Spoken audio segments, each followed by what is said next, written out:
You're listening to an Airwave Media Podcast. All set for your flight? Yep, I've got everything I need. Eye mask, neck pillow, T-Mobile, headphones. Wait, T-Mobile? You bet. Free in-flight Wi-Fi. 15% off all Hilton brands. I never go anywhere without T-Mobile. Same goes for my water bottle, chewing gum, nail clippers, okay, passport. I'm gonna leave you to it. Find out how you can experience travel better at T-Mobile.com/travel. Qualifying plan required. Wi-Fi were available on select U.S. airlines. Deposit and Hilton Honors membership required for 15% discount. Terms and conditions apply. Welcome to From Beneath the Hollywood Sign. If you love old movies, Hollywood history, or the golden age of filmmaking, you've come to the right place. This is the podcast that talks about amazing stories of Tinseltown from another era and fascinating conversations with writer-producer Steve Cubine and actress-writer Nan McNamara. So, Steve, did Ava Gardner and Howard Hughes have a good relationship? Well, they did until he dislocated her jaw. What? Well, don't worry. She hit him back with an ashtray. From Beneath the Hollywood Sign is the gin joint for you. Recorded in Chicago, Illinois, with your hosts, Ken, Matt, Neil, and Jeff. This is Triviality. The cream of the crop! Hello everybody, welcome to Triviality, the game where a lack of seriousness meets a little bit of knowledge. My name's Ken, and I am blessed today to have Neil and Jeff in the studio with me. How you guys doing? Hey, I'm doing all right. Blessed to be here. Hashtag blessed, guys. Hashtag blessed. YOLO. I can't even take it today. Hashtag wanderlust. Where are we going? What does that mean? You know, wanderlust. Like if you're doing like a tree pose on the top of a canyon or something? Yeah, like you're letting yourself out there to experience the world. I've seen a couple of those, I guess. Yeah, I've seen a lot of tattoos of wanderlust on the inner forearm of Instagram models. I thought my favorite song by It Dies Today finally caught on. Or not It Dies Today, Every Time I Die. Every Time I Die, yeah. Speaking of tattoos, there's been some controversy about your alleged back tattoo, Neil. Oh, I heard that. Matt apparently did a poll or something like that. Yeah, some people approached me and said they weren't sure if it was real or if we were joking. Oh, I don't know why anyone would assume I have a back tattoo. I'm like too middle ground vanilla. But I guess we'll see. Guy. We'll see in the crop. If you want to find out the true answer as to whether Neil's back tattoo is real or if we're joking, go to the crop and become a member of the crop. Yeah, we should also have a poll if I actually had a motorcycle for a year, but who knows about that one? Who knows? Neil is a man of mystery. I know. That's clear. I'm like the bad boy in a 70s sitcom where I'm not too bad, but I'm just bad enough. We have another man of mystery Skyping into us today. He's going to be today's host. It is Jared Seal from Alabama. How you doing? Great. Thanks for having me, guys. Yeah, and you're an NXT champion, so we certainly thank you for your support. Of course. Matt isn't here today. I don't know if you guys have seen the Chantix commercials, pharmaceutical commercials that have the cool ones with Ray Liotta. Not the cool ones with Ray Liotta, but the ones with the CG turkey. Matt is actually out. He's actually starring in those, doing the motion capture for the turkey that's in the wilderness, getting over his cigarette addiction. So there's two sets of Chantix commercials. One of them is Ray Liotta and eyeliner, and the other one's a turkey. It's a CG turkey camping. I haven't seen the turkey ones. Oh yeah, it's pretty ridiculous. And Matt is out there doing the motion capture with the avatar suit and whatnot. And we wish him luck, and hopefully he doesn't get addicted to cigarettes because they have a lot of them on set, even though it is an anti-cigarette commercial. So as we said, Jared's going to be hosting today's game. But before we get started in that, can you tell us a little bit about your life? Yeah, sure. I'm from Alabama, born and raised, and I am a software engineer at a DoD contractor. Awesome. How did you find the show? I've always been a trivia fan. Ever since middle school, I was on my Quiz Bowl team back then, and that was a lot of fun. So got into a lot of different podcasts over the years, and I just realized I'd never really found a trivia podcast that I liked, and so I searched trivia on iTunes, and yours was the first one that popped up. So the algorithm. Working. Yeah. That's awesome. But yeah, I really like the show, so I'm glad to be here. Thank you so much. Yeah. And we're really excited to play your game today. So without further ado, let's toss it to the rules guy. The rules of the game are simple. 20 questions split into 2 rounds worth 10 points apiece. At halftime, there'll be a special swing round designed by this week's host. After regulation, players will enter the final round with the points that they've accumulated and will have a chance to wager 0 to 30 points on 5 categorized questions. At the end of the game, someone will be named the cream of the crop. The cream of the crop! Okay, is everybody ready to get started?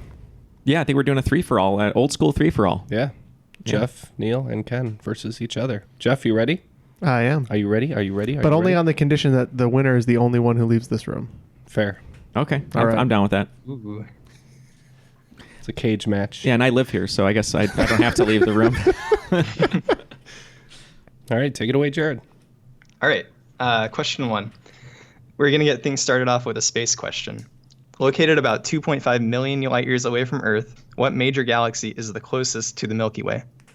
I'm not good here. Oh man, we're gonna let Neil think this one through. The biggest galaxy other than the Milky Way. I think I know the name of a star. I don't know about the galaxy. Isn't it like I'm getting all the galaxies from like comic books and movies in my head, which I know are incorrect, but it might not be. But it also might be. Yeah. The only thing that's coming to my head, and I think it's a star, and I feel like an idiot, it's probably the North Star, honestly. But I'm just going to lock in with Ursa Major. Okay. If I said Kevin Sorbo, what would you? Oh, is that the Sorbo galaxy? It's Andromeda. Oh, no. I wanted to go with the 2000 to 2005 Gene Roddenberry show, Andromeda. Starring Kevin Sorbo. Yeah, located about 2.5 million light years away from us, Andromeda is our closest galactic neighbor. Andromeda is a spiral galaxy that's estimated to contain around 1 trillion stars, which is twice as many as our galaxy. Now, see, I have a strain in my back from answering that question correctly, and I'm going to call it the Andromeda strain now. Thank you, Michael Crichton. So Neil's feeling pretty insignificant now, like a speck of dust in the universe. Yeah, as Socrates said, we're all just dust in the wind. Socrates. All right, go ahead with question 2. Question 2. On the topic of spiral-shaped things, a piano player usually uses their left hand to play notes written on the staff containing which of the 2 common clefs? I'm locked in. Same. Locked in. All right. Neil? Thank God we're all musicians here. I'm going to go with the bass clef. Oh, see, I wrote bass, but... Take me to the river. Yeah, I put bass clef. Yeah, if you're using your left hand to play it, chances are you're playing notes next to the bass clef. Unless you're one of those fancy dueling piano guys and your hands are crossed over. Yeah, and bachelor parties are tipping you to play their high school fight song at Howl at the Moon. Or you're doing 2 pianos side by side, like, who was that? Lady Gaga doing that? Yeah, she did 2 that. pianos? Yeah. I was like, it's not really harder than 1 piano, but... It looks cooler. It looks cool. All right, question 3. It's a hard life out there for bassists sometimes. John Deacon is probably the least well-known member of what rock band, one of the most famous of all time? I think I'm good here. I'm going to lock in. I might be wrong, but... I'm gonna talk it out, too. I'll let Jeff lock in before me. I'm pretty sure I know who it is. Yeah, I'll put a guess in. So I think, initially when you think of famous bands, famous bass players, John Paul Jones, Led Zeppelin, he's great.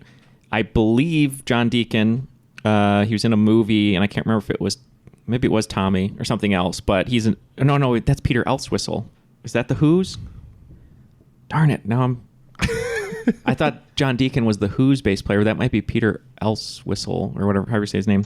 Oh, great. Entwistle. Entwistle, thank you. Now I'm confused. Now I'm confused. Shoot. Okay. I'm just going to go with The Who because that's who I thought it was, and then I figured out it's not. But I'm locked in with The Who. I know it wasn't The Who, and I knew it wasn't the Beatles, and I knew it wasn't Pink Floyd, and I couldn't remember who played what in Zeppelin, so I just said Zeppelin. And I think I remember hearing that name in the Bohemian Rhapsody movie, so I went with Queen.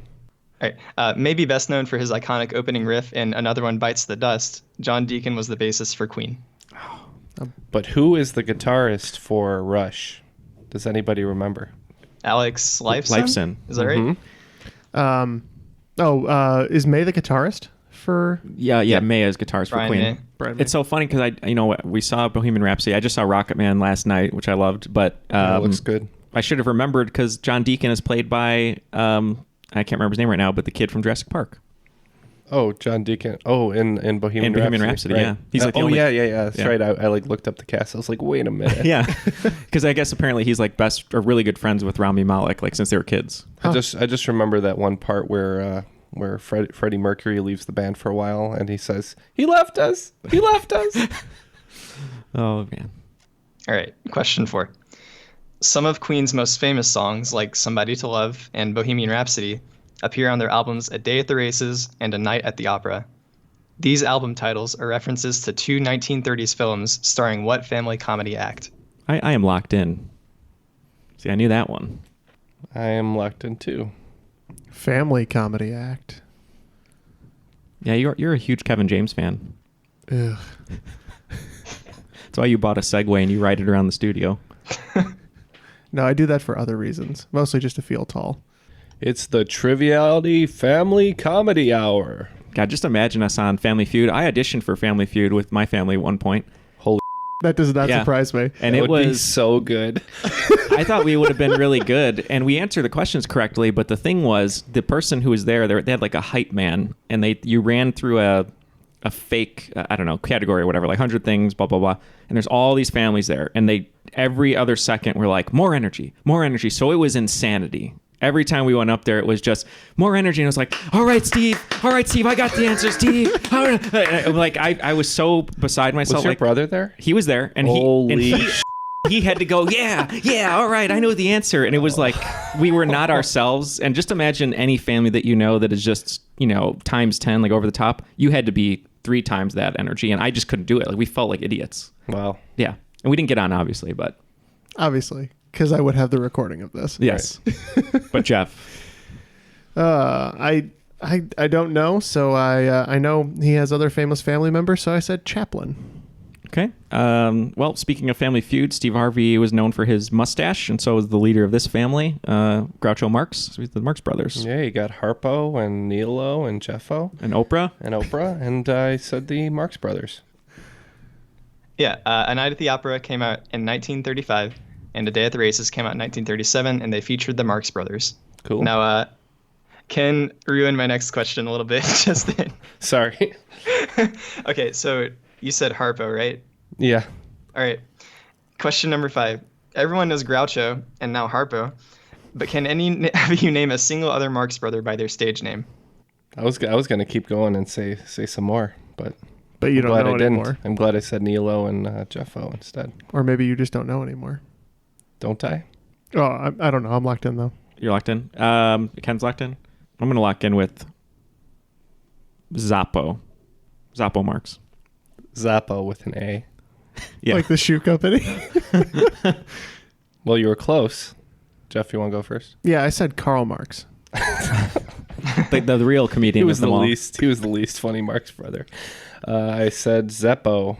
Yeah, the other brothers from the same mother are Chico, Harpo, Gummo, and Zeppo with an E. Yeah, my friend had 4 rats all named after the Marx Brothers. Oh, that's good. That's good. I like that name. And there was actually a 6th brother named Manfred who passed away before his 1st birthday. Oh, he's the least funny Marx brother. Yeah. It's true. It is true. I mean, that could be. I mean, a lot of great comedy is the source of, or great comedy is comes from a source of tragedy. So maybe that's what got them in the business. Speaking of sources of tragedy, Ken's bowling a perfect game. Yeah, I'm bowling a perfect game, and you guys. This is the score recap, but I don't know what your score is, but I have 20. It's bad. I also have 20. It's bad. It is bad. Oh, it's bad. Oh, it's bad, all right. It's real bad. I love that I don't watch The Office. I just say quotes that you guys say all the time. I have no idea of the context. All right, consider that the score update. Please continue, Jared. All right, question 6. Well, on a brighter note, what is the SI unit of luminous flux, the amount of light emitted from a source per unit of time? I am locked in, though I don't necessarily think I'm right. I'm locked in, too. I'm trying to remember if the one I'm thinking of is an SI unit. I have several of those units still saved from the subscription that my mom got me of the SI unit, swimsuit edition. You're locked in, right? I'm locked in, yeah. All right. I'm going to say... lighting fixtures and... I'm going to say it's a lumen. A lumen? Yeah, I didn't know what any of that meant. Initially, I was going to say Saluki for SIU, for Southern Illinois University, but then I locked in with another flux, the Charlize Theron starring Aeon flux. And I also put lumen. You may have seen this word tossed around if you've ever looked closely while buying light bulbs. The amount of luminous flux that a standard 60-watt incandescent light bulb produces is somewhere in the ballpark of 800 lumens. So lumen is correct. Oh, wow. I'm tanking, but I feel okay about it. All right, question 7. Now that I'm mentioning ballparks and measurements, Which Major League Baseball stadium has the shortest distance to center field, coming in at 395 feet? And I'll accept team name or stadium name, although they're not all that different. And caveat, I will say the answer I'm looking for is not Fenway Park, since that one has some weird geometry, and it could be the shortest or longest depending on how you define it. Shucks, I was going to write Fenway.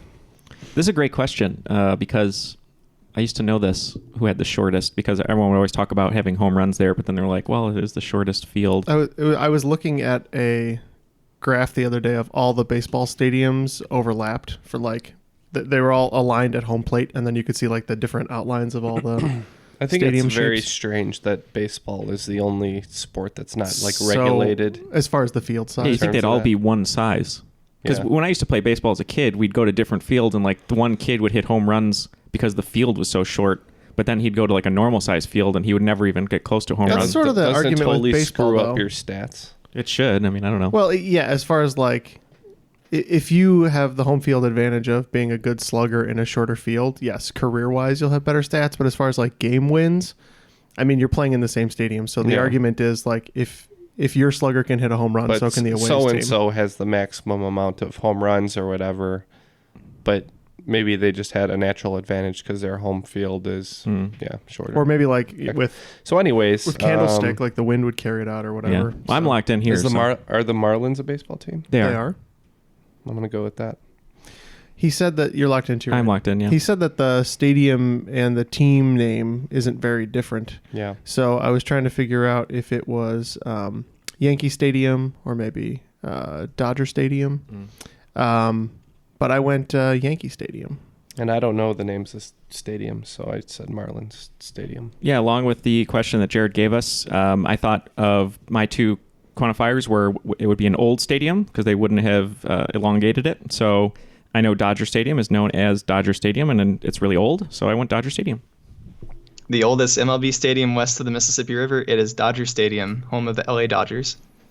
There we go. Little logic worked out. Do you happen to know what the largest stadium is? Just draw this little X on my paper here. So I looked at Wikipedia a lot when I was writing this game, and this came straight from a Wikipedia table. Let me get back there. Oh yeah, we can come back to I it think later. I think it was Fenway. But again, that's with that caveat that it's kind of because like the right outfield is like really short, but the left outfield is massive because that's where the big wall is. Or I have that flipped or something like that. But no, left field is the green monster. Yeah. I love the sound of that mechanical keyboard typing. Comerica Park in Detroit is the longest. That's not Fenway. Oh, cool. All right, question 8. The Mississippi River is the second largest drainage system on the North American continent. What bay, sharing its name with a nearby river and a nearby strait, is the largest drainage system in North America? I'll take a guess. I was going to say, I thought Jeff was getting to that age where, men usually get up in the middle of the night and he becomes the largest drainage system. I went with the Hudson Bay. Oh, that's nice. I had no idea. I kept thinking of the Bering Strait, but I don't think that's in North America. So I said the San Francisco Bay. Yeah, I wondered if on size it was Hudson, so I said Hudson Bay. Draining a massive 1.5 million square miles of area, the largest on the continent is the Hudson Bay. All right. All right, question 9. Rock Hudson is an actor known for many things, such as Giant, Pillow Talk, and McMillan and Wife. But his death was especially notable because he was the first major celebrity to die from what illness? I'm locked in. Locked in.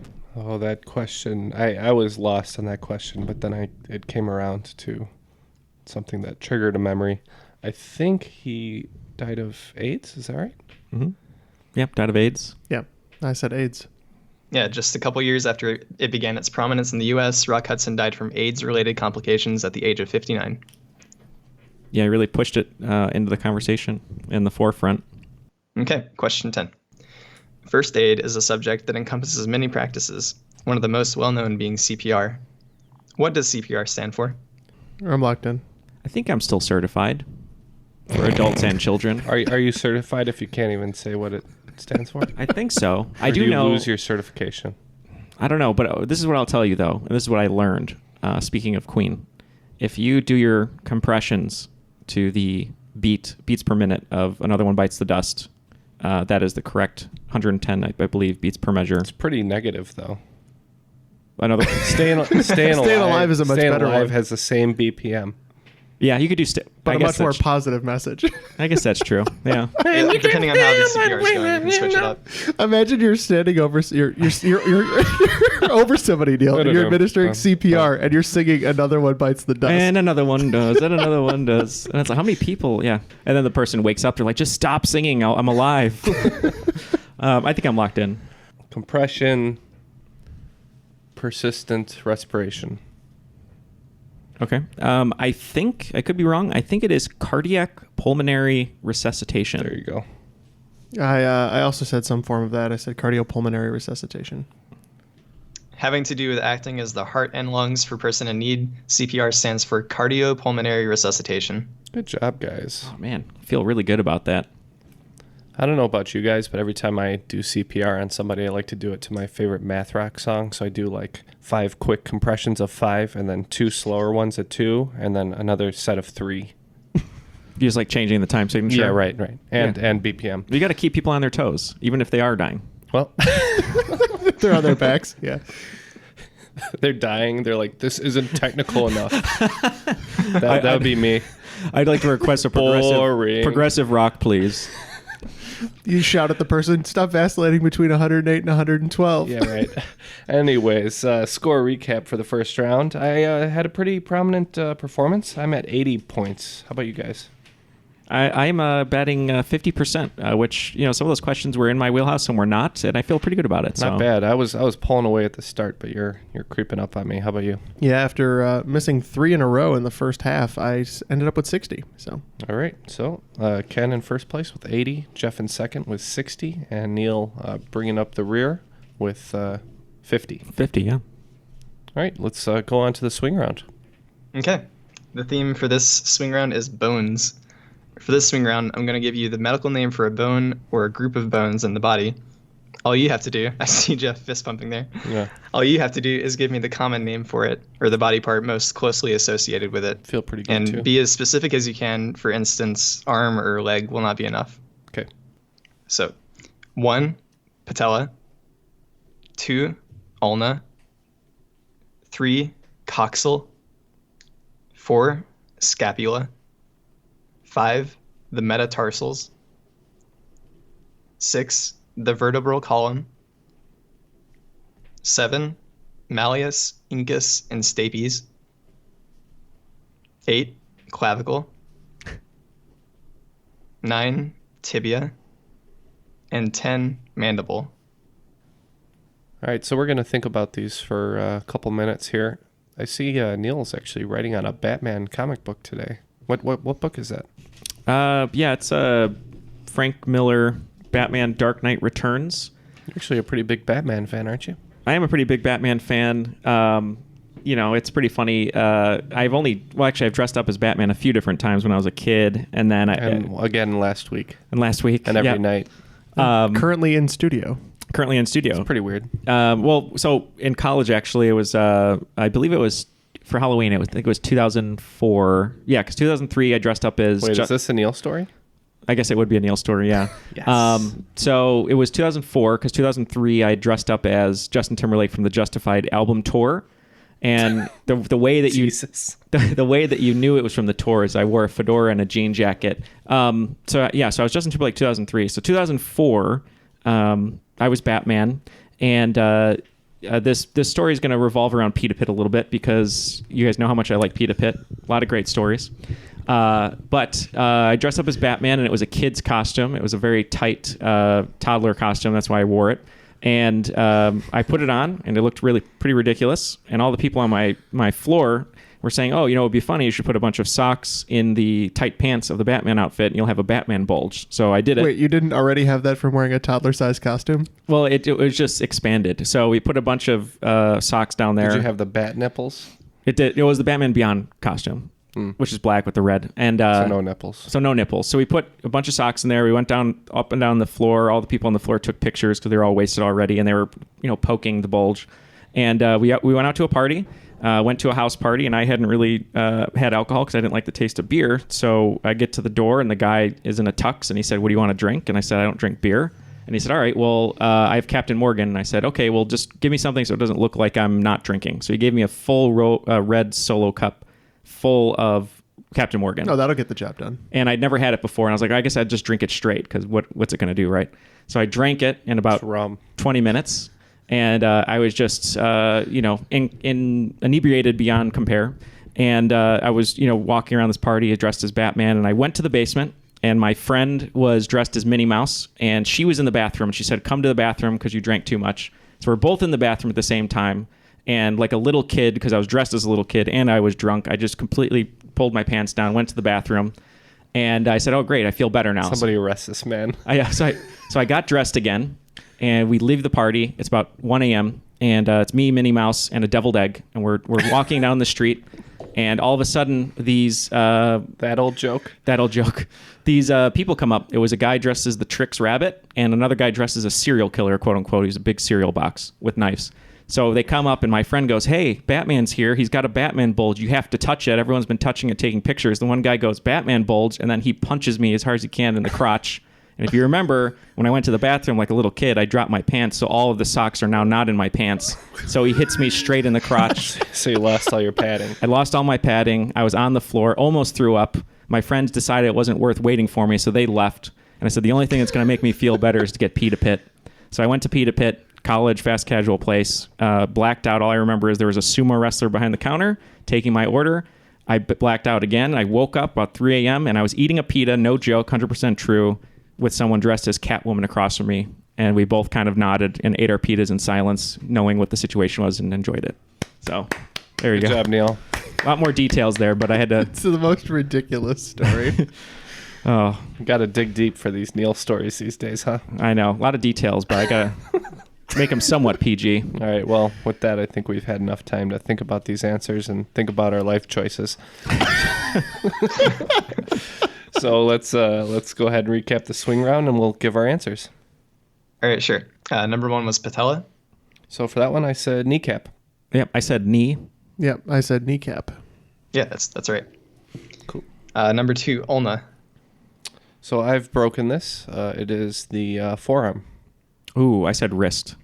I have not broken this, but I do get golfer's elbow, which is elbow. When you pinch the nerve, the ulnar nerve, which is the outside of your forearm. So Forearm is right. Number 3 was coxal.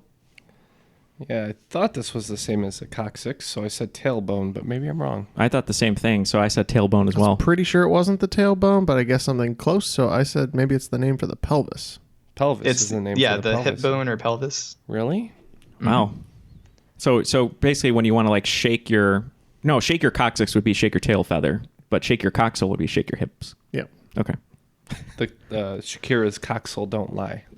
Exactly. That was the original title. All right, number 4, scapula. That is like the wing on your back. What would you call it? I would call it your shoulder. Your shoulder. Yeah, I said the shoulder but blade. But it's not really the shoulder blade. I said shoulder blade. Yeah, it's your shoulder blade. That's right, shoulder blade. I said it the worst way. The wing, what your wing is. It's your wing, if you were meat, that would be the wing. If it was detachable, yes. I'll eat your wing. They call it the wing, the back wing. Back wing. Shoulder blade. All right, number 5. I'm giving myself credit. Metatarsals, that's your foot. Yeah, I said foot. Yeah, I think those are the mid bones in your foot. Yep. Number 6, the vertebral column. I went general here, and I just said spine. I said spine as well. I said spinal column. That's right, yeah, spine. Number 7, malleus, incus, and stapes.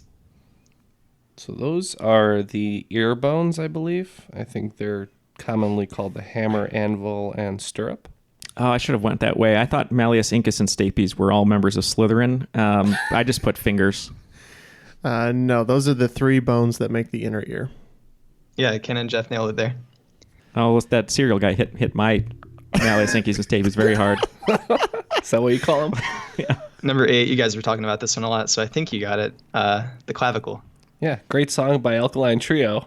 That's your collarbone. Yeah, broken clavicle brought to you by Cleo Mack, Aaron Rodgers. That would be clavicle. Yeah, I broke mine rather severely, cracked about 3 inches off in 8th grade, so I will never forget that's the collarbone.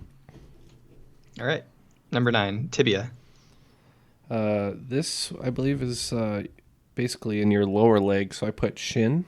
I also said shin. Yeah, it's the one on the front, so I said shin. Yep, it's the shin bone. And number 10, the mandible. And that is the jaw, because we all suffer from bruxism here. Yep, we do. Jaw. Good solid place for punching a lad. The jaw. You guys did really, really good on that round. Congratulations. Cool. So 45 points for me on that. I had 35 points. And I had my first ever perfect swing round. Nice. Unless I already had one and forgot. We're like 100 episodes in. I don't know anymore. Who knows? So that brings me to 125. Neil? I'm at my birth year, 85.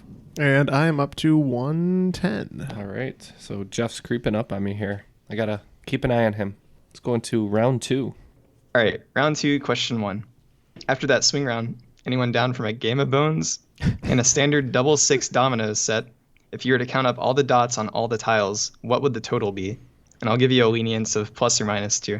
I don't know dominoes. I'm just going to pick a lucky number on this one, so consider me locked in. All right, I'm locked in. It's probably very incorrect. I know Ken's going to give me a look for asking for this again because I have no idea what it is. But can I hear that again? Tell you what, Jeff, if you get this question right, I'll give you $10. Nice. Ooh. I'm a witness. I'm a witness. Or I'll buy you lunch today. All right, I'm going to take a guess. What is it? 57. Okay, I just said 72. I think you guys are pretty low, but I don't know. I just picked a nice round number, 360. Okay, there are a total of 168 dots on all the tiles. Wow. So now you owe me $10. That's not even correct. It's on recording. Roll the tape. Just kidding. Go ahead, number 2. Question 2. Flipping back my calendar to the year 168, I can see that a man named Cao Ren was born. Cao Ren would grow up to become a military general and play a significant part in what country's Three Kingdoms period? I took an educated guess, so feel free to talk it out. Three Kingdoms. I'm locked in. You're locked in. I'm just thinking, just throwing out, Rome and Ottoman Empire, China. Did China have 3 kingdoms? Maybe it did. I don't know. I'm just going to go with China.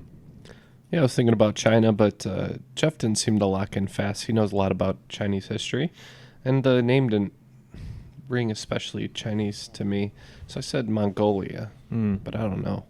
I think Ren means man in Chinese, but part of my familiarity with China is much earlier. The Warring States period was about 500 or 600 years before that. Mm-hmm. So, but yeah, my early this millennia or that millennia Chinese history not good, but I figured from the name it had to be China, and also they tended to name periods like that. So the Three Kingdoms period began with the end of the Han Dynasty in China. Oh yeah, I overthought it, guys. I'm fading fast. Question 3. China holds the record for many things, one of which being the country that shares its border with the most amount of neighbors, that number of neighbors being 14. With 7 guesses, can you name 6 of those countries? Yeah, I'm locked in. Okay, so after a little thinking about that, I came up with a list of 7. I'm going to go with Mongolia, Russia, North Korea, South Korea, Nepal, Vietnam, and Pakistan. I wasn't sure. I went North Korea, Vietnam, Russia, Philippines, Turkey, Singapore, and Thailand. So, given Mongolia, I think, is the longest border, and I think Afghanistan is the shortest border. I said those 2, and I also said North Korea, India, Nepal, and Russia. Okay. Russia comes in second place with 13 neighboring countries, but China borders the most, including Afghanistan, Bhutan, India, Kazakhstan, Kyrgyzstan, Laos, Mongolia, Myanmar, Nepal, North Korea, Pakistan, Russia, Tajikistan, and Vietnam. Wow, I was way off. Oh, I got it. Yeah, South Korea is wrong because it's... I snuck it in. Yeah, I thought so, but I figured I'd get an extra guess. Oh, I snuck it in. Question 4. As a kid, you might have heard that if you start digging in your sandbox, you would eventually come out on the other side of the earth in the middle of China. In reality, if you started somewhere in America and drilled straight down, you'd actually more than likely end up in the middle of the Indian Ocean. What is the term for 2 points on the globe that are exact geographic opposites? I'm locked in. I'm locked in. I don't think I'm right here, but I'm just going to say polar opposite. I just said it's not really a pole, but... Yeah, I had no idea. I just said perfect strangers. You were closer than you think, Ken. The correct term is antipode. Yeah, if two sets of coordinates on a globe are exact opposites, then they are called antipodes. Question 5. Anti. I'm having trouble remembering the name of the type of medicine that assists in reducing symptoms caused by common allergies. Could someone remind me? Are you guys on these right now? Yeah. Yes. I am not, but I think it's antihistamine. I went antihistamine. I said antihistamine. The name of the type of drug that I personally use on the reg is called an antihistamine. Yeah, unfortunately, I've got too many and varied allergies to not almost always be on it. So It is rough down here in the South.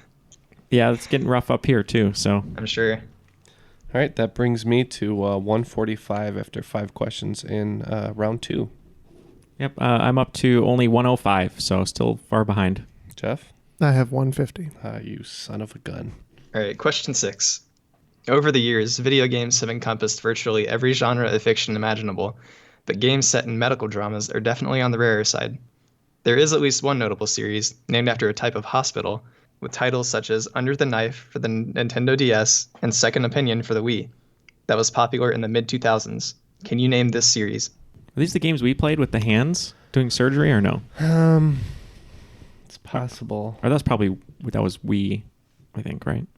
I have a guess. I locked in a joke. Okay. Yeah, I'm not sure. That hopefully is right. All right, I'm locked. I just went with ICU. All right, I'm just going to lock in with Surgery Simulator. I remember somebody had made fun of this game way back in the day where it was basically like Super Busy Hospital. So I said Super Busy Hospital. Pretty good guesses. The series in question that is also the name of a kind of a hospital is called Trauma Center. Oh, that makes a lot more sense. I should have worked on that angle. My score is getting into trauma territory, that's for sure. Neil's stabilizer will bleed out. I remember that series pretty well because that was the last game that I rented from a Blockbuster before it just shut down. Okay, question 7. Nintendo's DS and Wii were two of the company's best-selling consoles of all time. The DS in particular coming very close to being the most sold console of all time, but not quite taking the lead from which console that is estimated to have sold over 155 million units. I think I know this one. I always think I know this one. I always think I do too, but I'm going to lock in just off the gut check. I'm really into these like animated graphs. Yeah. Lately. Oh yeah, where they take. I just watched this one too. I'm mad. Where things are like overtaking each other. But I'm locked in. My favorite one is the Game of Thrones on screen time, like through all the seasons, which is kind of fun. And you can really, yeah, Who has the most? Jon Snow, but this was only through season 7, and he like barely took over for Emilia Clarke. Yeah, I'm down to 2, and I'm gonna pull the trigger on 1. So yeah, I'm locked in with PS2. Yeah, my gut reaction, I always remember PS2 being on the top of lists, and without thinking about it, I locked in with PlayStation 2. I couldn't remember if it was PS2 or Game Boy, because I know Game Boy sold a bunch, so I said Game Boy. Might be Game Boy. The DS sold just under 1 million units shy of the PlayStation 2. Ooh. Ken retakes the lead.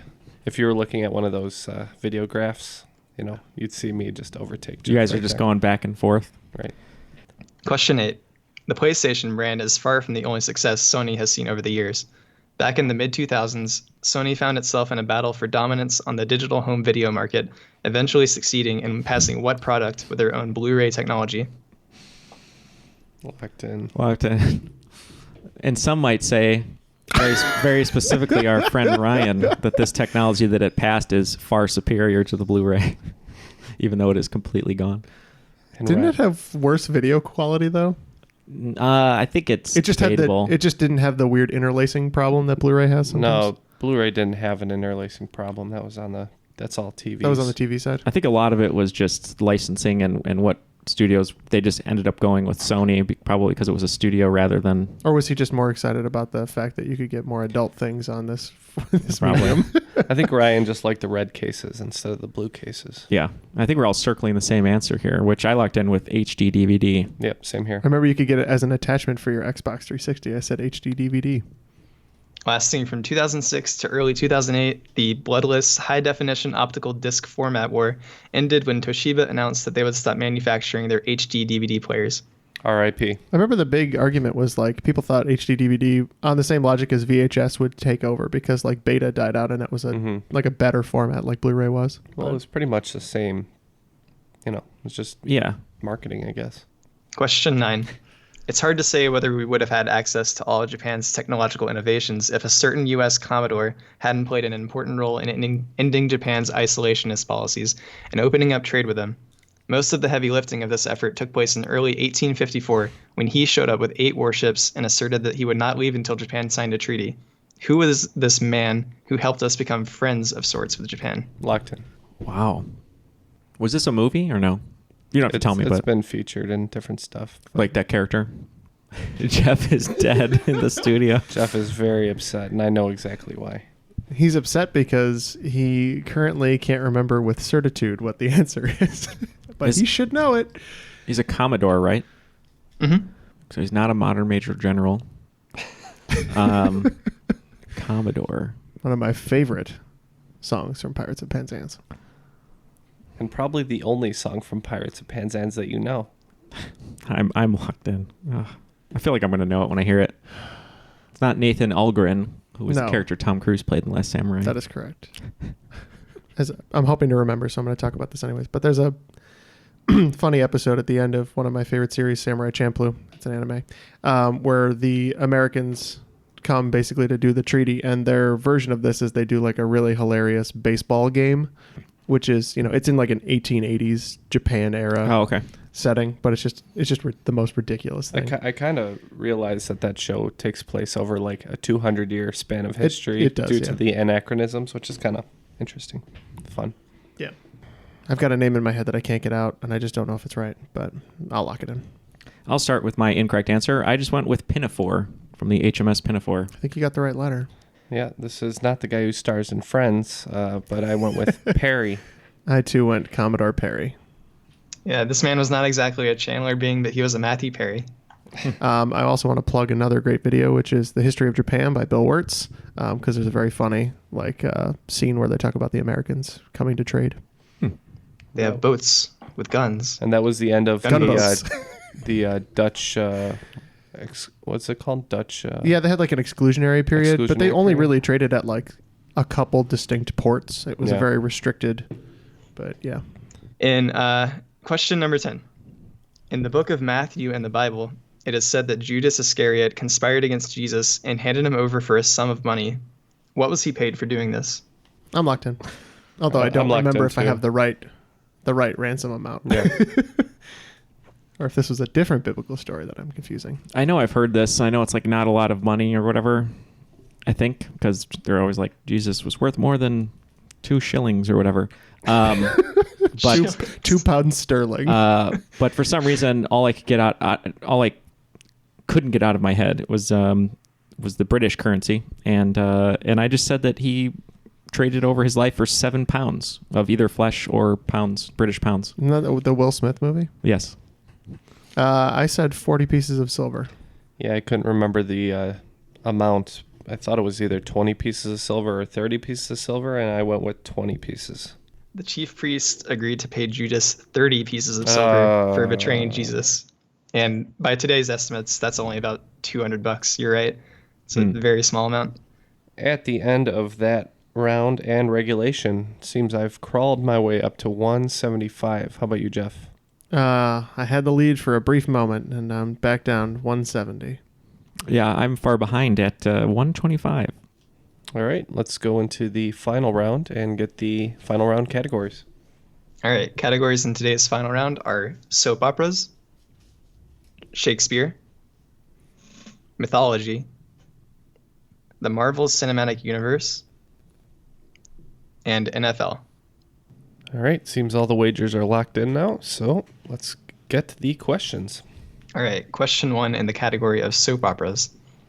General Hospital has been on the air since April 1st, 1963, racking up numerous TV records, including 13 Daytime Emmy Awards in its incredibly long run. As of today, can you name the total number of episodes aired of General Hospital, rounded to the nearest 1,000? Question 2 in the category of Shakespeare. In one of his plays, the antagonist convinces his wife to steal a treasured item from the protagonist's wife. The item was a handkerchief patterned with strawberries. What play is this, and can you name 2 of those 4 characters I just mentioned? Question 3 in the category of mythology. Hermes, the messenger of the gods in Greek mythology, is almost always pictured wearing a certain kind of sandals called talaria. What is the defining feature of talaria? Question 4 in the category of the Marvel Cinematic Universe. The MCU is a shared universe between dozens of TV shows and films, and features some characters across a large number of them. Which character has had the most screen time by a very wide margin? And I can accept the actor's name as well. Question 5 in the category of NFL. In the 2018-2019 regular football season, Ben Roethlisberger threw the most for a total of 51-29 yards. Ezekiel Elliott rushed the most for a total of 1434 yards. But who, with a total of 1677 yards, received for the most? All right, so we're going to think about these great questions for a couple minutes here. And Neil, you had something to say about the Patreon? So Patreon, we're going to be pulling names for Bloodsport. As of this recording, we're actually going to pull them today. So we have Bloodsport coming up, which is great. But if you want to be a guest host like Jared was for us today, and a great guest host at that, there are some Google forms you can find in the Crop. So make sure that you're a member of our private Facebook group, the Crop. There's 2 forms under the announcement page. There's a guest host page, sign up form, and then the guest contestant page. So trying to work our way throughout all of the list there. We're getting our way through the contestant page, but we've had all of our guest host people who have signed up. I think everyone has almost hosted at least once. So we'll go back to the well and people can host again. But if you'd like to host, sign up there and we'll get a notification. And once we need people when we schedule, we'll go through it. And a lot of those people are Patreon members. So Jeff, how can people sign up to be a Patreon member to get exclusive what did we say? They get not first choice, but they're looked at first, at least as far as coming on the show. Our patrons are the support of the show, and so we'd like to give back as much as we can, including the bonus episodes and all the other wonderful perks that we have there. But also, yes, we do give priority for hosting and being on the show to patrons. We only think that's fair. They help and support us. We would like to help and support them by getting them onto the show. And if you'd like to join Jared in supporting the show, if every week you download the show and we're the first ones you want to listen to, your support would mean a lot to us, and you can do so at patreon.com/trivialitypodcast. Thanks, Jeff. Yeah. And I think we're all locked in here. So let's go ahead and get the questions reread. We'll give our answers and find out how poorly we did. Okay. Question 1 in the category of soap operas. I asked you, can you name the total number of episodes aired of General Hospital, rounded to the nearest 1,000? Well, for me, I wagered 0, so I just wrote 6,000. I think that's low, but I don't care. I went really big in this final round. Soap operas. My mom loved soap operas. I used to watch them all the time when I was a kid. We watched One Life to Live, All My Children, and General Hospital. So I'm going to give you my reasoning here. Soap operas are basically on all year. They don't take breaks. They don't get a lot of credit for the type of actors they are. They memorize a lot of dialogue. They shoot a lot in one day. And basically my math was 5 episodes a week, brand new episodes for 52 weeks of the year with hardly any breaks. So I did 5 times 52, which was 250. And then I took 250 times 54 years from 1965, which I had the incorrect year, so we'll see how my math checks out. But 1965 to now, which led me to 13,500 episodes. So that's my guess for 30 points. Yep. Knowing the start date, roughly 1 a week. I didn't even think about only 5 days a week or whatever. So I just was like about 14,000. But I wagered nothing, so... Okay, well, according to IMDb, at the time of writing this question, General Hospital has aired 14,340 episodes, so 14,000 would have been the correct answer there. All right, question 2 in the category of Shakespeare. In one of his plays, the antagonist convinces his wife to steal a treasured item from the protagonist's wife. The item was a handkerchief patterned with strawberries. What play is this, and can you name 2 of those 4 characters that I mentioned, the 4 characters being the antagonist, the protagonist, and their respective wives? Yeah, so this one I wagered 20 on for some reason. Explain that to me, I don't know. But I thought, this didn't sound too familiar to me, but I thought about what characters I was going to be able to name. And I remembered Othello had sort of a infidelity thing to it. So maybe they were trying to plant the handkerchief on somebody. And I said Othello and Desdemona. Yeah, Othello was the only one I could think of that had like a quartet of two couples. So I wagered nothing, but I guessed Othello, and I had Othello and Desdemona. Yeah, so the play is Othello, and I wrote Othello and Desdemona. I could have said Iago, and I can never remember the other character, but I went Othello. Her name ends That's with like as an far A or as I got something, right? Yeah. What'd you say? Her name ends with like an A or something, doesn't it? Yeah, I never remember that one, but yeah, Othello with Desdemona. Yeah, you guys nailed it. In Shakespeare's play Othello, Iago asks his wife Emilia to steal Desdemona's strawberry handkerchief in order to cause Othello to begin doubting his wife's faithfulness. Yeah, I had to dig deep on that for that 20 points there. And I wagered another big 30 points.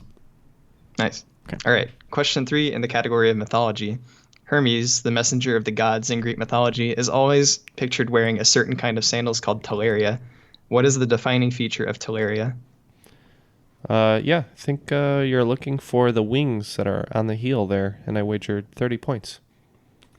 Okay, I wagered 10 because I'm not all the way through Misinformation's mythology bulk of episodes. But I was just looking at Paul Schaefer from the Disney movie Hercules, and he had wings on his sandals, so I said wings. I got confused. I wagered 10. I thought these were Hermes sandals, so I thought they had the big H on them. No, I thought maybe they all had to be thongs, so I said thong sandals. All right. Talaria are what the Greeks called Hermes' winged sandals. Oh, wait, are those called thongs, those sandals? The ones with your toes split in the front, yeah. Jeff just had Cisco on the mind, I think. I like when you said that, I literally pictured thongs, and I was like, wait a minute, that's not Greek, but okay. Sorry. That's not Greek. That's not Greek. That's All right, question 4 in the category of the Marvel Cinematic Universe. I asked you to name the character or actor who has spent the most amount of screen time. Yeah, so I wagered big on this one, 30. Initially, I was thinking Iron Man because I think he had the most and longest film appearances, but you had mentioned the TV shows as well. There are Netflix series featuring solo characters, but they split their screen time up quite a bit. And I know Agents of S.H.I.E.L.D. has been on for like 6 seasons or something now. That features the character Agent Coulson, which also has some screen time in the movies. I hope he has the most screen time in that show. I think it would be hard if it was like Daisy or somebody like that, one of the minor characters in Agents of S.H.I.E.L.D. So for 30 points, Agent Coulson, played by Clark Gregg. I went in with 15. Yeah, I was between Agent Coulson because he has so little time in the films. I mean, he's kind of a cameo, and then Agents of S.H.I.E.L.D., which makes sense, but I just sort of went with the bedrock of the franchise, and I figured Downey Jr. had 3 of his own movies, plus all the Avengers films, plus all the cameos, Homecoming and whatnot, so I just figured I'd hedge my bets on Downey Jr. I wagered 20 myself. I based this decision on TV time runs up a lot faster than movie time, and I figured who's in the TV shows and the movies, and so I immediately went to Clark Gregg as Agent Coulson.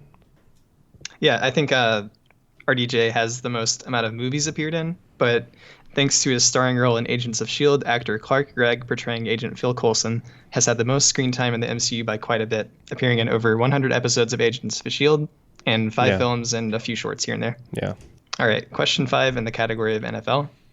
In the 2018-2019 regular football season, who received the most amount of yards with 1677? For 0 points, it's got to be Kevin Sorbo. Hercules himself. I wagered 15. I was between Antonio Brown and Julio Jones. I thought Matt Ryan throws a lot. Julio Jones is kind of the only person that catches a lot of the balls on that team. But I figured Ben Roethlisberger threw the most for that year. And who does he throw it to the most? Antonio Brown. So that's what I went with. Throw it to the most. I wagered 10, and I said the only receiver on that team, Antonio Brown. Leading the pack by more than 100 yards over second-place wide receiver DeAndre Hopkins, Julio Jones received the most last season. Damn. I always thought the team that liked to spread it around was the Saints. I didn't realize Roethlisberger was throwing to that many targets. Anytime you're on Bourbon Street after 1 a.m., there's a lot of things getting spread around. I did great on that last round. Ooh, man, that's a big score. For a big boy. Thank you, Neil, for that lead-in. We were just adding up the points here, and looks like Neil gained a few points in that final round, 165. Good job. Mm-hmm. Admirable effort. Respectable. Jeff, you bottomed out and you just kind of stayed at the same score, right? Yeah, I didn't venture enough in the front, and then I washed out in the end. So I 170 going in, 170 coming out. And as Neil said, a big score for a big boy. 255 for me. Wow. Today's cream of the crop. On balance, off balance, doesn't matter. I'm better than you are, yeah. Well done. Well done. Yeah, thank you. That was a lot of fun. Yeah, great game. Great theme going throughout the game, question to question, and a lot of insider trading there. Like you knew the game. Not insider trading. I don't think. Thanks. I had a lot of fun writing this. I hope I can do it sometime in the future. Yeah, definitely. Those were great questions. I had and good level of difficulty. I like getting questions right on occasion. Yeah. No, they were in some great different difficulty levels there and all over the board. So yeah, a lot of fun. Thank you. Anyone you'd like to give a shout out to, or any last words from you over there in Alabama? It's my friend Laura's birthday, so happy birthday, Laura. Happy birthday. Going out to you, I guess. Yeah, dedicated to Laura. All right, and Roll Tide or whatever that is, Is that Alabama? Oh, I went to Auburn, so... So now definitely not we're big Roll Tide. rivals. Yeah. Okay. Yeah. What sports? Whatever. Yeah. Go Bo Jackson, right? Auburn? Yeah. That's all I know. Well, thank you, everybody, for listening. Thank you to Jared for that great game. And thank you for his continued support. For Jeff, Neil, Matt, wherever he is, I am Ken, and that was Triviality.